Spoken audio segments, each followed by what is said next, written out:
October 22nd, 1944, Bois de Bures Forest, northeast France.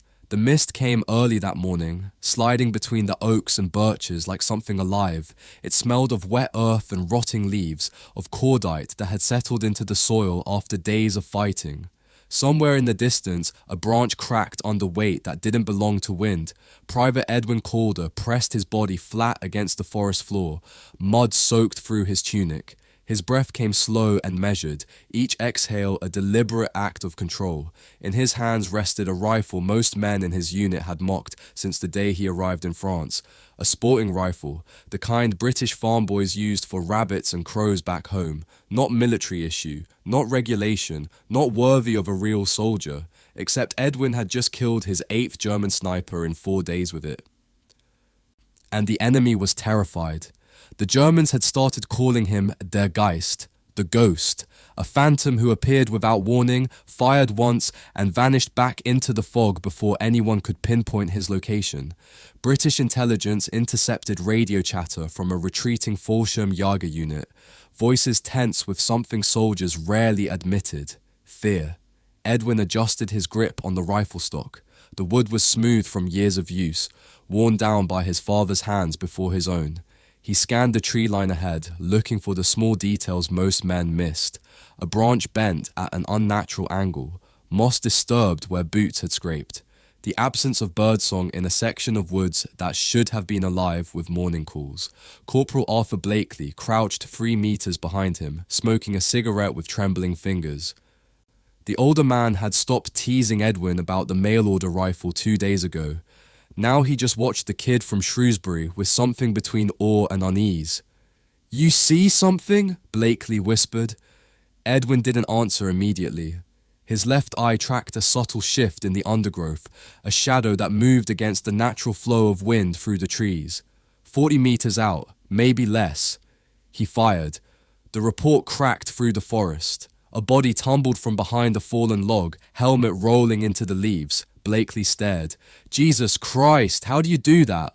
Edwin lowered the rifle. His face showed nothing, no pride, no satisfaction, just the quiet focus of someone who had learned to see the world differently than other people. He moved his rifle barrel into sunlight, Edwin said. "Metal catches light different than wood." The patrol moved forward carefully, boots squelching in mud. When they reached the body, they found a young German soldier, maybe 20 years old, with a carabiner 98K still clutched in stiff fingers. His sniper's log lay open beside him, pages damp with morning dew. Lieutenant Harris flipped through the log, his expression darkened. "This one killed 6 of ours last week," Harris muttered. "Had them all documented. Names, times, distances." He looked at Edwin. "You just took out one of their best." Edwin said nothing. He was already scanning the trees again, listening to the forest the way his father had taught him to listen to fields back home. Every sound meant something. Every silence meant more. "Now, before we go further into Edwin's story, I need you to do something." Subscribe to Echoes of London and drop a comment telling us where you're watching from around the world. Are you in America, the UK, Canada, Australia? Somewhere we'd never guess. We read every single comment, and it's incredible to see how far these forgotten stories travel. And here's something to think about while you're down there. Was Edwin's mail-order rifle really superior to military weapons? Or was it something else entirely that made him so deadly? Let us know what you think. The unit dug in near a destroyed farmhouse as afternoon shadows lengthened. Rain began to fall, soft at first, then harder, drumming against helmets and turning the ground into soup. Edwin sat apart from the others, cleaning his rifle with a cloth that had once been part of his mother's kitchen towels. She tucked it into his pack before deployment, along with a jar of raspberry preserves and a note he'd never been able to bring himself to read. Blakely approached, offering a tin of stewed beef. "You eaten today?" "Not hungry." "You need to eat, lad. Can't shoot straight on an empty stomach." Edwin accepted the tin, but didn't open it. His gaze stayed fixed on the tree line, always watching, always waiting. "Where'd you learn to shoot like that?" Blakely asked. "Before the war, I mean." "Farm. That's it? Just farm shooting?" Edwin finally looked at him. His eyes were pale grey, the colour of winter fog. My father needed foxes dead. Didn't matter if I wanted to do it or not. You don't miss when livestock depends on it. Blakely nodded slowly. He'd grown up in Manchester, working factory floors since he was 12. The rural life Edwin described felt as foreign to him as the moon. They're saying you're the best shot in the division, Blakely said quietly. Maybe the best in France. Edwin turned back to his rifle. They also said I couldn't shoot at all. Had an officer tell me my eyes weren't good enough for rifle companies. Wanted to put me in signals. Your eyes seem fine to me. Right eye has astigmatism. Not much, but enough. Lee Enfield's recoil made it worse. This rifle kicks lighter, smaller round. I can adjust for it. Blakely studied the mail-order rifle with new understanding. What looked like a boy's toy was actually a perfectly calibrated tool in the hands of someone who understood his own limitations. So you brought your own gun to war, Blakely said, against regulations. Against regulations, Edwin confirmed. And now you're killing the best snipers Germany has? Edwin didn't smile. But something shifted in his expression, a grim acknowledgement of irony. Now nobody mentions the regulations. As darkness fell, an American liaison officer arrived at the farmhouse. Captain Mitchell, a tall man with a Tennessee drawl and eyes that had seen too much. He carried a dispatch folder marked with red priority stamps. Lieutenant Harris read the contents and went pale. Christ, Harris whispered. Mitchell nodded grimly. Intelligence confirmed it 2 hours ago. Weissvogel is in this sector. The name meant nothing to most of the men, but Edwin's hand stopped moving on his rifle. His entire body went still. Who's Weissvogel? Blakely asked. Mitchell lit a cigarette, hands steady despite the rain.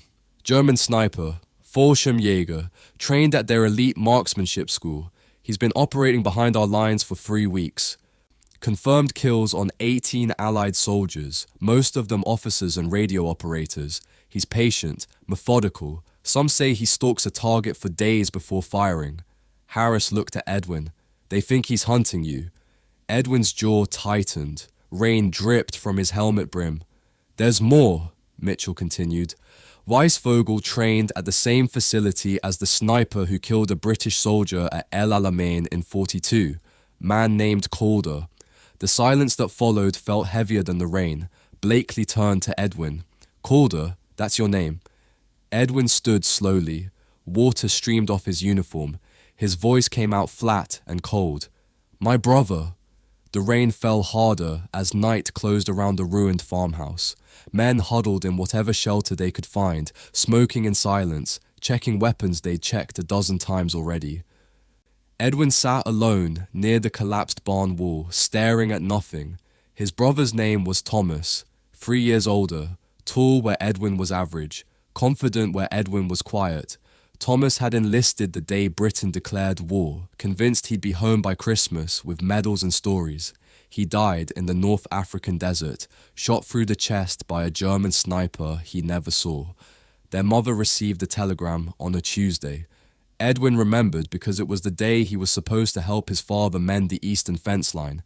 Instead, they sat in the kitchen while his mother wept and his father stared at the wall, saying nothing. The official report listed the sniper as unidentified. No name, no details. Just another casualty in a war full of them. But now Edwin had a name. Weissvogel, White Bird, the man who taught the killer. The master instructing the student. And now that master was somewhere in these woods, hunting the British farm boy who'd embarrassed Germany's finest marksman. Blakely approached cautiously. Harris wants to pull us back. Says this is a job for a full sniper team, not one kid with a hunting rifle. Edwin didn't look up. He can pull everyone else back. Don't be stupid. This Weissvogel, he's not like the others. He's trained for this. You got lucky with those other kills, but wasn't luck. Blakely's frustration cracked through. Then what was it? Magic? Divine intervention? Edwin finally met his eyes. Practice. Patience. Understanding that most men look for what they expect to see, not what's actually there. And you think that's enough against someone like Weissvogel? No, Edwin stood, slinging his rifle over his shoulder. But it's what I have. Lieutenant Harris called a briefing inside the farmhouse. Maps spread across a table held down by spent shell casings. Captain Mitchell pointed to marked positions in the forest. Intelligence suggests Weissvogel operates alone, Mitchell explained. No spotter, no support team. He's a ghost in every sense, gets in position before dawn, waits for the perfect shot, then disappears before anyone can respond. How many confirmed kills? Harris asked. 18 that we know of, probably more. He doesn't take chances, only fires when he's certain. One of the sergeants spat tobacco juice into a tin can. So what's the plan? We can't patrol if every step might put us in his crosshairs. Mitchell looked at Edwin. We use bait. The room went quiet. You want to use the kid? Blakely said, anger rising in his voice. He's 19 years old. He's also the only one who's been able to kill their snipers consistently, Mitchell replied.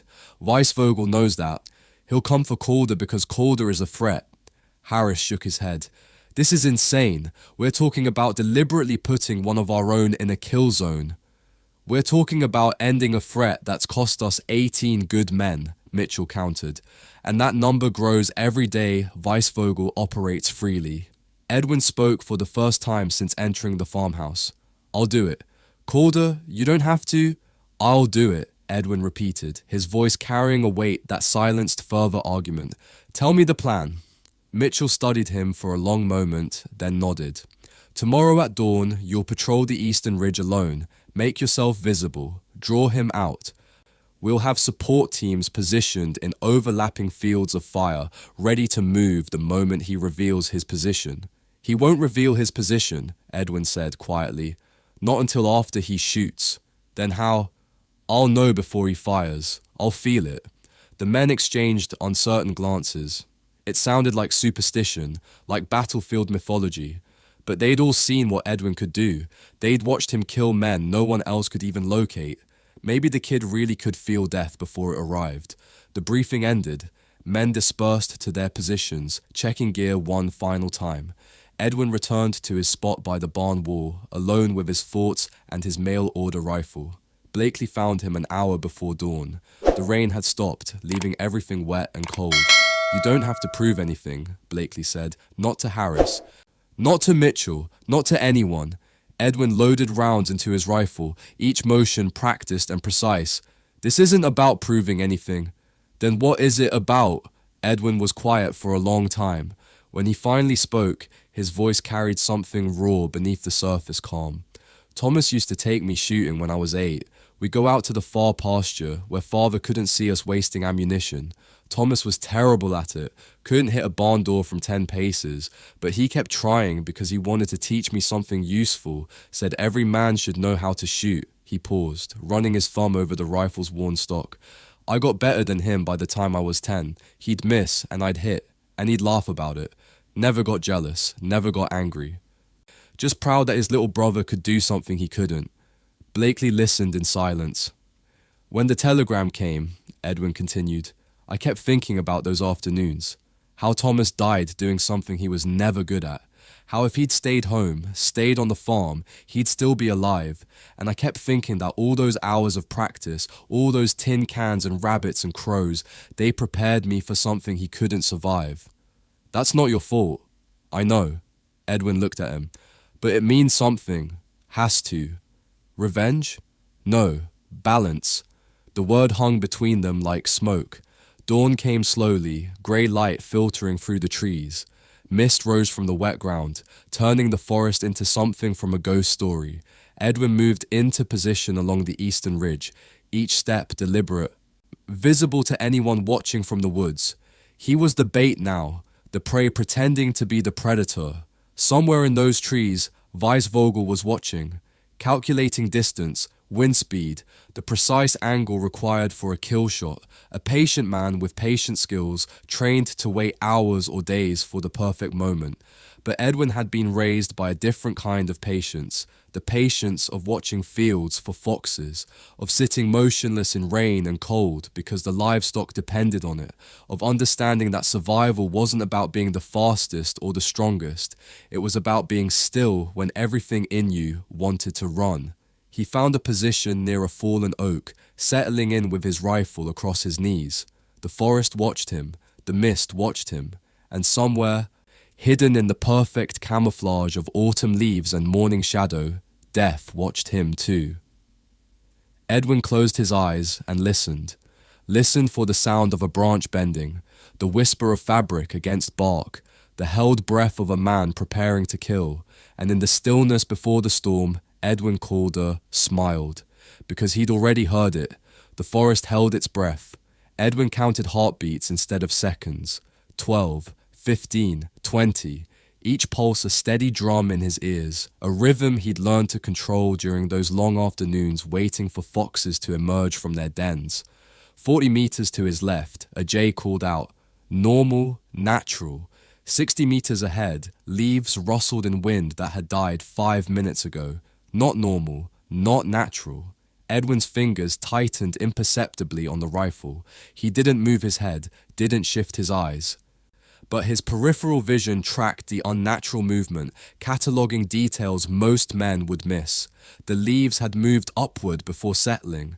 Not the pattern of wind, the pattern of something brushing past them from below. Someone crawling. Someone very, very good. Weissvogel was closing the distance. Standard sniper doctrine said to maintain separation, to shoot from range where the target couldn't respond. But Weissvogel wasn't standard. He was an artist who understood that rules existed to be broken by those skilled enough to break them. Edwin let his breathing shallow out, each exhale slower than the last.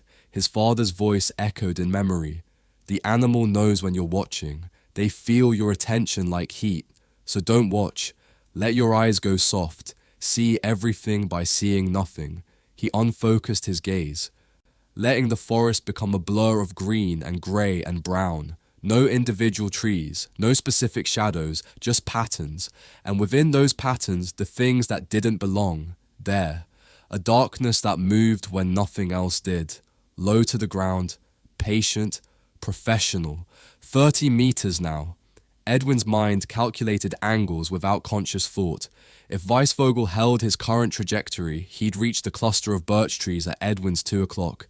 Perfect concealment, perfect firing position, a clear shot at Edwin's profile with no chance of return fire, unless Edwin moved first. But moving meant revealing that he knew, and revealing knowledge meant losing the only advantage he had. Weissvogel's belief that his prey was unaware, so Edwin remained motionless, a farm boy sitting by a fallen oak, seemingly lost in thought, seemingly vulnerable. 20 meters. Edwin could hear him now. Not footsteps, not breathing, but the micro sounds of a body in motion, fabric compressing, equipment settling, the faint creak of leather boots flexing. 15 meters, time stretched and compressed simultaneously. Edwin existed in a space between heartbeats where decisions became instinct and instinct became survival. 10 meters, the darkness reached the birch cluster, stopped. Settled into position with the patience of a man who'd done this 100 times before. Edwin waited 3 more heartbeats. Then he moved, not away, toward. He rolled left, using the fallen oak as cover, and came up with his rifle already shouldered. His eyes found the birch cluster just as Weissvogel's rifle barrel emerged from the shadows. Their eyes met across 10 meters of misty forest. Both men fired. Edwin's round punched through bark where Weissvogel's head had been a fraction of a second earlier. Weissvogel's shot cracked past Edwin's shoulder, so close he felt the pressure wave against his neck. Then both men moved, breaking contact, flowing into new positions like water finding new channels. Edwin scrambled behind a moss-covered boulder. His heart hammered now, the careful control slipping under the reality of facing someone as skilled as himself, maybe more skilled. Silence reclaimed the forest. Somewhere in that mist, Weissvogel was repositioning, thinking, adapting. The first exchange had told both men everything they needed to know about each other. They were matched. This wouldn't be won by superior equipment or better training. This would be won by the man who understood the forest better, who could read the language of branch and shadow and stillness with greater fluency. Edwin closed his eyes, listened. A branch creaked, north, 40 meters, too obvious. Weissvogel was throwing sound, making Edwin think he'd moved one direction while actually moving another, a trick Edwin himself had used on foxes who'd grown wise to his presence. So where would a smart fox go?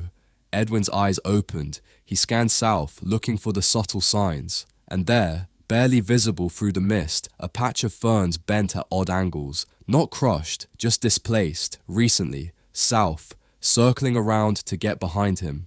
Edwin slipped from behind the boulder, moving in a crouch, using the terrain's natural contours. He'd grown up reading land the way city boys read street signs. Every dip and rise had meaning.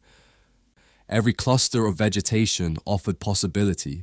He reached a shallow depression where rainwater had pooled, settled into it, letting the cold water soak through his uniform. The discomfort didn't matter, only the concealment mattered. Minutes passed, the mist began to thin as morning strengthened. Visibility improved, which helped neither man. They were both ghosts, both invisible until they chose not to be. Then Edwin saw him. Just a glimpse. A shadow separating itself from other shadows, moving with the careful grace of someone who'd spent years learning to be unseen. Weissvogel, older than Edwin expected, maybe 40, weathered face, eyes like chips of blue ice scanning the forest with methodical precision. In his hands, a Gewehr 43, with a scope that probably cost more than Edwin's entire kit. The German moved past Edwin's position, unaware of the British soldier lying in cold water 15 meters to his right. Edwin could take the shot, should take the shot, but something stopped him. Not mercy, not hesitation, curiosity. Because Weissvogel wasn't moving like a man hunting, he was moving like a man being hunted. His attention kept flickering back toward the north, toward the direction Edwin should have been. Weissvogel expected an ambush. He expected Edwin to be smarter than the others, to anticipate his movements, to set a trap. And in expecting that, he'd walked past the simplest possibility, that Edwin would simply wait in plain sight, trusting camouflage and stillness over clever tactics. Edwin shifted his rifle incrementally, tracking Weissvogel's movement. The German paused by a lightning-struck pine, scanning the woods with his scope. Edwin's finger found the trigger, but before he could fire, Weissvogel spun, dropping into a crouch, rifle swinging toward Edwin's position with impossible speed. The German had seen something, a reflection of Edwin's scope, a ripple in the water, some detail Edwin's stillness hadn't concealed. Both men fired simultaneously. Edwin felt the impact before he heard the shot, a hammer blow to his left shoulder that spun him sideways. His own round went wide, clipping branches above Weissvogel's head. Pain exploded through Edwin's arm, hot, sharp, all-consuming. He rolled behind the nearest tree, gasping, clutching the wound. Blood welled between his fingers, warm and wet. He'd been shot. For the first time in his life, Edwin Calder had been on the receiving end of a sniper's bullet, and Weissvogel knew he'd hit him. The German would be moving now, closing distance, finishing the job. Edwin tried to lift his rifle with his left arm. Agony screamed through the shoulder. The arm wouldn't respond properly, wouldn't hold weight. He switched the rifle to his right hand, awkward, unfamiliar. He'd always braced with his left, aimed with his right eye despite the astigmatism. Now he had no choice, right hand only, right eye only. All the weaknesses the British Army had rejected him for, suddenly the only tools he had left. Footsteps approached through the mist, careful, professional, patient. Weissvogel spoke, his English accented but clear. "I know you are wounded, British. I saw the blood. There is no shame in surrender." Edwin pressed harder against the tree, biting back pain. His vision swam, shock trying to take hold. "Your brother fought well in Africa," Weissvogel continued, closer now. "The man who killed him told me this, said your brother stood and fired even when death was certain. Is such courage in your blood also?" Edwin's jaw clenched. The German was trying to provoke him, make him angry, make him move. "I will make it quick," Weissvogel said. "This is professional courtesy, sniper to sniper." Edwin looked at his rifle, at his useless left arm, at the blood pooling in the mud. Then he looked up at the tree above him and smiled through the pain. The tree was old oak, thick branches spreading in patterns Edwin had memorized in the seconds before Weissvogel's bullet found him. Patterns that included a heavy limb extending directly over where the German would have to stand to get a clear shot. Edwin's father used to say that hunting wasn't about being stronger than your prey, it was about being more creative. He shifted his grip on the rifle, ignoring the agony in his shoulder. Right hand only. One shot. That's all he'd get before blood loss or shock made accuracy impossible. Weissvogel's footsteps stopped. The German had reached his firing position, exactly where Edwin knew he would, where the terrain funneled him, where the trees created a natural corridor, directly beneath the heavy branch. Edwin aimed upward, not at Weissvogel, at the branch connection point where decades of weather had created weakness in the wood. He fired. The branch cracked with a sound like a rifle shot itself. Weissvogel looked up, instinct overriding training for one critical second. The branch fell, not directly on him. The German was too skilled for that, already moving before gravity completed its work. But the branch's descent forced him sideways, into the open, into a position where concealment became impossible. Edwin was already tracking him. Right hand, right eye, every weakness the army had seen in him, now the only chance he had. Weissvogel brought his rifle up, fast, professional, perfect form. Edwin fired first. The round caught Weissvogel in the chest, just left of center. The German staggered, rifle slipping from his grasp. He looked at Edwin with something like surprise. Then his knees buckled. He fell forward into the leaves, blood spreading dark against autumn colors. Edwin slumped against the tree, rifle sliding from his grip. His vision tunneled. The forest spun. Somewhere distant, he heard voices shouting. Blakely's voice, others. The support team converging, too late to help, but in time to witness. Strong hands grabbed him. Blakely's face swam into focus, mouth moving, words Edwin couldn't quite process through the shock and blood loss. Medic now! Jesus Christ, he's bleeding out! Got him! The crazy bastard actually got him. Somebody stop the bleeding before Edwin tried to speak. Failed. Tried again. The rifle, he managed. Don't leave it. Then darkness took him. He woke in a field hospital 3 days later. White canvas overhead, the smell of antiseptic and blood. His left shoulder wrapped in bandages that pulled tight with each breath. Lieutenant Harris sat beside the cot, reading a newspaper. Welcome back, Harris said. We weren't sure you'd make it. Edwin's throat felt like sandpaper. Weissvogel? Dead. You put a round through his heart. They found him with a British dog tag in his pocket. Harris paused. Your brother's tag. Edwin closed his eyes. Felt nothing, no satisfaction, no closure, just emptiness where emotion should have been. Intelligence went through Weissvogel's effects, Harris continued. Sniper's log, detailed records of every kill. Your brother wasn't just another target to him. Weissvogel tracked the bullet's trajectory, estimated the wind speed, calculated the drop, treated it like art. War isn't art. No, Harris agreed, but some men try to make it beautiful anyway. Weissvogel was one, you might be another. Edwin opened his eyes. I'm a farm kid with a mail-order rifle, that's all. That farm kid killed 11 German snipers in 4 days, including the best they had. Harris set down the newspaper. Division wants to give you a medal, put you in training programs, make you an instructor. No. You don't get a say in the medals, but the rest is optional. Harris leaned forward. The shoulder will heal. The doctors say you'll have full mobility in a few months. You could go home. Medical discharge. No one would question it. Edwin stared at the canvas ceiling. What about my rifle? Blakely saved it, against regulations, but at this point, who's gonna argue? Silence settled between them. Outside the tent, engines rumbled.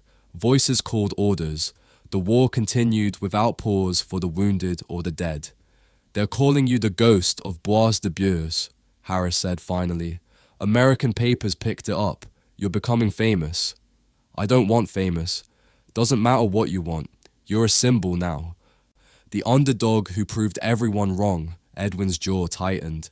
I proved farm kids can shoot. That's all. You proved more than that. Harris stood, preparing to leave. You proved that the tools don't matter as much as the man holding them, that instinct and patience can beat training and technology, that sometimes the mocked and dismissed can do what the celebrated cannot. He paused at the tent entrance. Your brother would be proud. After Harris left, Edwin lay in silence, processing everything, the pain in his shoulder, the weight of 11 lives ended by his hand, the absence of feeling he expected to have about Weissvogel's death. Blakely visited that evening, carrying Edwin's rifle wrapped in canvas. "Figured you'd want this close," Blakely said, setting it beside the cot. Edwin's right hand touched the familiar wood.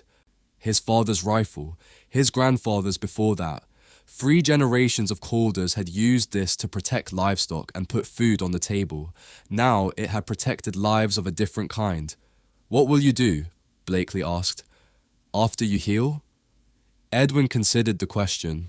He could go home, return to the farm, spend his days mending fences and shooting foxes, pretending 4 days in a French forest never happened, or he could stay, keep fighting, use the skills his childhood had given him to end a war that had already taken his brother and would take countless more before finishing its bloody work.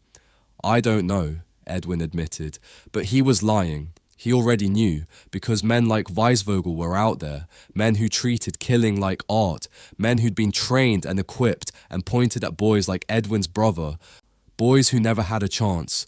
And if Edwin could stop even one of them, save even one soldier from dying the way Thomas died, then the shoulder pain and the nightmares and the weight of 11 deaths would mean something, would be balance. Blakely seemed to understand without Edwin saying it. He nodded slowly. "When you're ready then, we'll be waiting." After Blakely left, Edwin closed his eyes and listened to the hospital sounds. Moans of wounded men, doctors issuing orders, the distant rumble of artillery that never stopped, never rested, never forgave.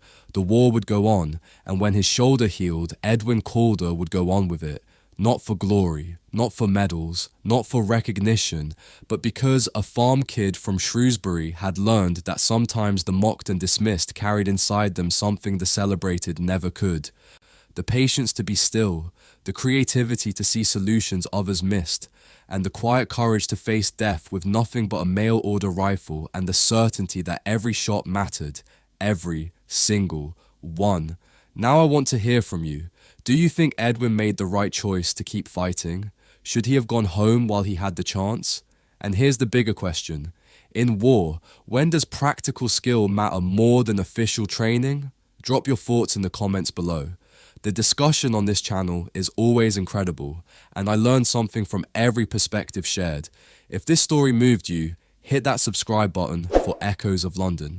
We're bringing you the forgotten stories of World War II, the moments that changed lives but never made the history books.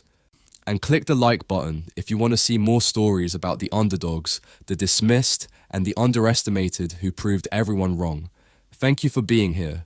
Thank you for remembering these stories with us. And thank you for keeping the memory of men like Edwin Calder alive. I'll see you in the next one.